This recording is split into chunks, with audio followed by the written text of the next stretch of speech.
Hi, pit neighbors. How are you guys holding up? You're in the Northeast, right?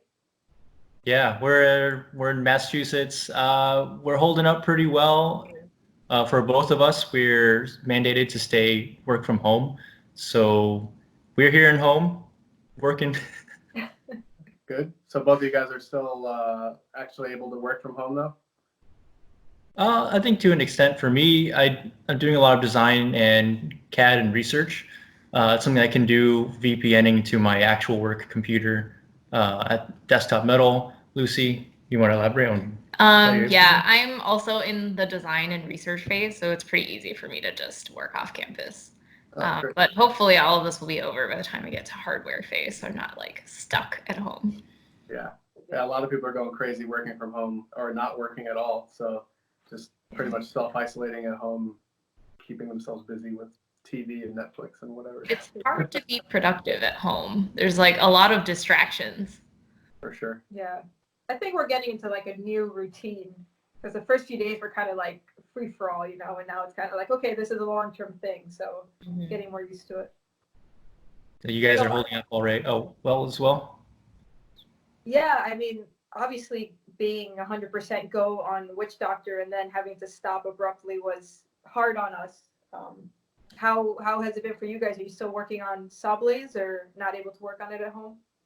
It's about been the same for us. We had a schedule and we're 100% go for it. Definitely working a lot of late hours. And then since the official postponement announcement, we've taken it a little bit easier, made sure everyone, all of our team members were well situated for all the recommended and mandated work from homes. And we're going to work around that to make sure all of our teammates are healthy before figuring out a schedule which allows us to finish the robot in a safe manner. So where do you guys actually build Sawblaze? Well, not in this tiny little apartment. We have a workspace that we're sharing with Bloodsport. It's maybe 30 minutes away. And that's where we're building the robot. It's kind of in like a rented out office space. So they told us that they were going to keep the office space open for businesses that needed to be there. So we should be able to access it whenever we want, at least for the time being, unless the state of Massachusetts like shuts it down or something. But you guys are like pretty much just taking a break from it for now, just to see how things work out. Sort of. I think for the smaller like researchy side projects that we had, like it would be nice if we could figure out the best way to do this. Like we're finally picking those up now that we actually have time to test things out.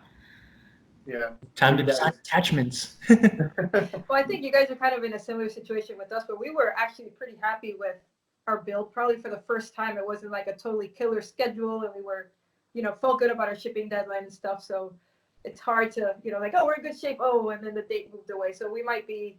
I'm guessing you're also not really happy to have more time. Well, I don't know. I kind of say we were in a really good position at the beginning, but let's be honest, we have a lot of our manufacturing done elsewhere, and some of which is affected by the coronavirus. So our suppliers slowed down a little bit, and as a result, we're slowly going behind schedule week after week. So I'd say we're still on track to finish by the normal ship date, just be tomorrow, I guess. But it was a little bit, it was a relief, at least for me. Maybe. Yeah, well, it sounds like the coronavirus was already affecting your build even before. Mm-hmm. Mm-hmm. So I know you probably don't want to disclose too much about your new design, but like, what were you excited about for the new season? Well, for this 2020 season, 2018 to 2019 was a big change for us. We unveiled the hammer saw, which is kind of new to the paddlebot scene, though we've been competing with it for a long time in the smaller weight classes. 2020 for us is going to be a lot about refinement and optimization. So based on our data that we've been collecting on the 2019 season, we figured out where we want to be in 2020. So we've tweaked the weights and the structures of the robot design, so we can put a lot more into our number one goal of, getting under people, number one, and then not going crazy when we're trying to drive around with this new weapon. So it's all been a little bit more optimized. Hopefully we won't get messed up by dual disc vertical spinners. You guys have different configurations this year, or just like kind of tweaking the old stuff? I mean, I know you guys had even more last year than you had in 2018, and obviously brushless drive, right? I mean, you guys made a lot of improvements last year. Your robot's always scary to go up against, and looking forward to what you guys do in 2020 for sure. Yeah, categorically, we have the same two major configurations for something to be a little bit slightly wedgier and something to be more defensive against the big horizontals. I mean, knowing who there is in the field, there's a scary number of new robots, and that's going to be really exciting to try and prepare against. You can always cross your fingers and say, I hope my driving is going to be good enough, or I'll be patient not to get caught. But sometimes like a well thought out design is just the easier route. Sure. Do you think, I think we were about 95% done with our robot before the ship date, or as of a couple weeks ago. Yeah. So we were actually pretty good. And then we kind of pumped the brakes a little bit to look at holistically, kind of look at all the other little things that we always overlook.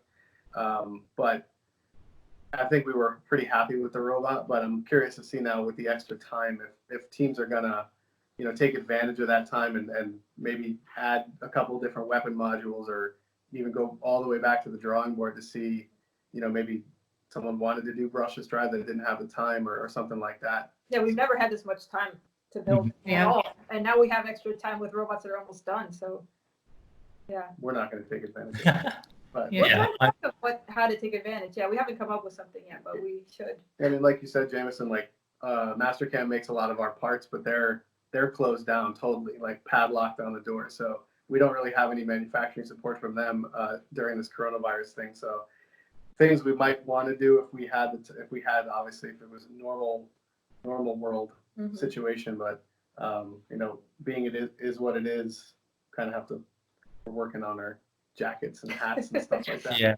Hey, maybe we could do that actually. Well, that is something we were working on, is like increasing the different types of swag that we have now that we're not rush ordering it in the couple weeks between ship and competition. Yeah, like our shirts are always like we have to pay like a crazy extra fees for our shirts. Oh yeah. Yeah. We had a team meeting last week. We're like, how do we get to witch doctor's level? You guys are like the gold standard for imagery and like the aesthetics and all that. So we need a team trip to Goodwill. That's how it starts. 2 months of coronavirus, and then you can, come up with crazy stuff. Yeah. Cool. So I'm seeing a big check behind you there. Is that robot related? I have to assume it's robot related. No, that's the DT Robotics. Was it the NG conference that Jerome hosted? You remember that one? Yeah. That's a check from that. I just kept it. They folded it in half in the airport security, but that was like maybe, when is that? That was 2017. It was a long time ago. Wow. Yeah. That was a super fun event because it was invite only. So Jerome, right? Yeah. Jerome basically handpicked who he wanted to go. So it was like super top robots. I went with my own robot. I did terribly. I also did terribly. So it was kind of like entering the big leagues of insect weight robots. So yeah. Embarrassed ourselves. But you did awesome. So. Yeah, I mean, all the robots there, since like you said, it was invite only. Every robot's going to be awesome, and just by nature of double elim, like someone has to take all the different various records that you could achieve. So, I mean, I was like prepared. All right, if I go out just instantly, it's because everyone there is awesome, not necessarily because like my robot was not as good or something. So I don't know. I thought it was really awesome. I hope that he does another one like that, but it sounds like he's retiring. He might not. Who knows? Sounds like it. So tell us about this Norwalk event that you've been wrecking everybody at. Oh, well, the Norwalk Havoc event is run by Austin McCord. I guess he's just really into robot fighting. He has a permanent arena set up at the Norwalk office of Datto. So I mean, it's all the rumors. He's got an awesome golden dumpster prize with associated cash monies. He takes very good care of his competitors and has a really top-notch AV setup. I recommend everyone totally come out there just to experience it. It's pretty cool. Is that the event that's like multiple qualifying events and then there's like the finals? Oh yeah, and I've somewhat become of like an advisory setup. Lucy also helps out with the event because we're fairly local. Sometimes we've just gone to just hang out and help out. So for the remaining ones, I guess they have to skip the March one because coronavirus again. But the other ones, we're gonna go to some capacity to either try out some really random beetle ideas, but mostly to help out with bracketeering and like helping competitors repair or just wrangling them in the pits. Yeah. He has a machine shop in that building as well. So competitors will they'll fight and then they'll go in there and then they'll repair as much as they can and come back. Wow. So it's a really good setup for a competition. So you've already qualified for the final event? Yeah, from the first event, what he used to say was that the top four, there's about the top four or so across the events would make it into some sort of final event in December. But seeing as how there's no March event, that might extend to the top 5 for every event. And if a robot competes twice, and I guess maybe they get third one time and they get first the next event, then it just kind of bumps one placement lower. So, but there's a payout for each event, right? Yeah. So it's like one guy could go and win all of them if he wanted to, but then you might give him the stink eye or something. You don't need that. Taking all that money. But it's pretty big money, right? I think the final event's like 4 or 5 figures or something. 10,000? I don't. Was it? It's a lot. It's a lot for a Beetleweight event. It's a lot. Secret? Is it a secret what the payout is?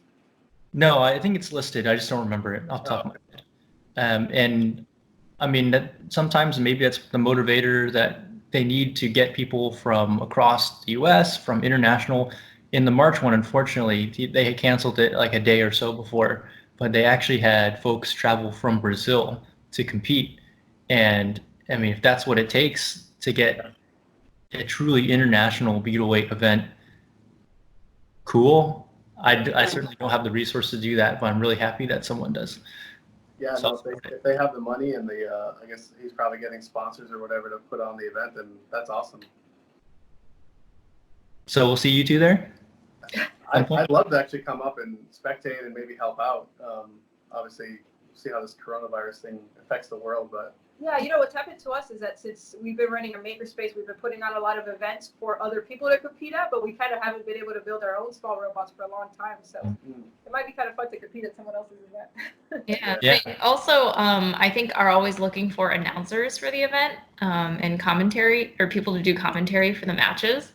So you guys are welcome to come. Yeah, we should. If you're interested, that position. reach out. I mean, we will. Once this all gets back to normal, we'll try to make it up there for sure. Yeah, that would be a good time to build a Beetle. Like, you got it's nothing true. else to do. But That's true. You can design one. the smaller robots are honestly, like, after building a 250-pound robot, it's like the 3-pounders are hard to get excited about. I think it's because of the level of competition. I think when you go to an event like that, it's really exciting. I don't want to travel 1,000 miles so Jamison can beat me. Or 4,000 miles so he can beat me. But you've already done that once. Yeah. I don't know. I think a lot of people would be actually very excited to see the return of Deja Voodoo. The mini witch doctor. Yeah. I think I got to build another Melty. I think that's overdue. Mm-hmm. One that's not terrible. All right. Well, it's great to see you both. Thank you so much for taking our call during this quarantine. It's nice to see friendly faces. Obviously, we miss all our BattleBots friends that we'd be seeing this next week, right? Next week, we'd all be flying out there. So good to catch up. Yeah, it was. Yeah, stay safe, stay healthy. Wash your hands. Wash your hands. Got our hand sanitizer right over there. All right, guys. We'll be in touch. Thanks. Bye. See ya.